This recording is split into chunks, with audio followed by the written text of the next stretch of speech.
ইন্টারনেটে লিক হয়ে গেছে অ্যাভেঞ্জার্স ডুমসডে এর 2টি টিজার ট্রেলার। তাছাড়াও স্পাইডারম্যান ব্র্যান্ড নিউ ডে এর ট্রেলারও লিক হয়ে গেছে। আর এইসব লিক থেকে এমন সব তথ্য বেরিয়ে আসছে যা আমাদের মাল্টিভার্স থিওরিকে পুরোপুরি বদলে দেবে। ক্রিস ইভান্সের স্টিভ রজার্স ফিরছেন, কিন্তু কেন? রবার্ট ডাউনি জুনিয়রের ডক্টর ডুম কেন অ্যাভেঞ্জার্সের উপর ক্ষিপ্ত?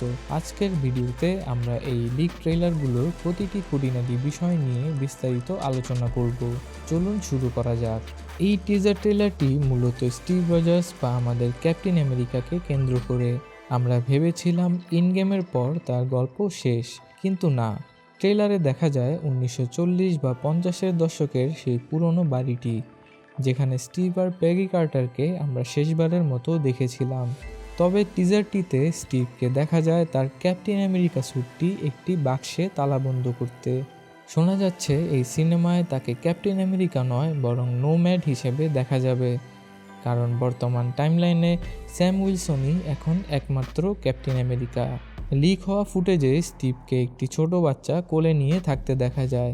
এর মানে হলো পেগি কার্টারের সেই দুই ছেলে আসলে স্টিভ রজার্সেরই সন্তান। স্টিভ তার পরিবারের জন্য যে লড়াই করেছিলেন, এখানে তারই এক ঝলক দেখা যাচ্ছে। এখন প্রশ্ন হলো, রবার্ট ডাউনি জুনিয়রের ডক্টর ডুমের সাথে স্টিভের শত্রুতা কোথায়? এখানেই গল্পের আসল মোড়।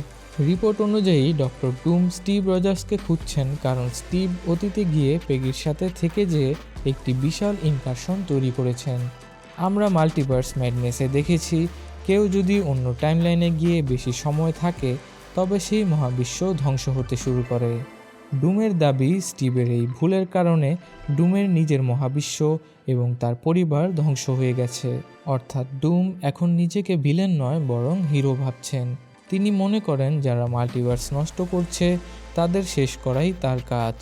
এমনকি ফ্যান্টাস্টিক ফোরের ফ্র্যাঙ্কলিন রিচার্ডসকেও তিনি নিজের হারানো ছেলের মতো দেখছেন। লড়াইটা হবে খুব পার্সোনাল।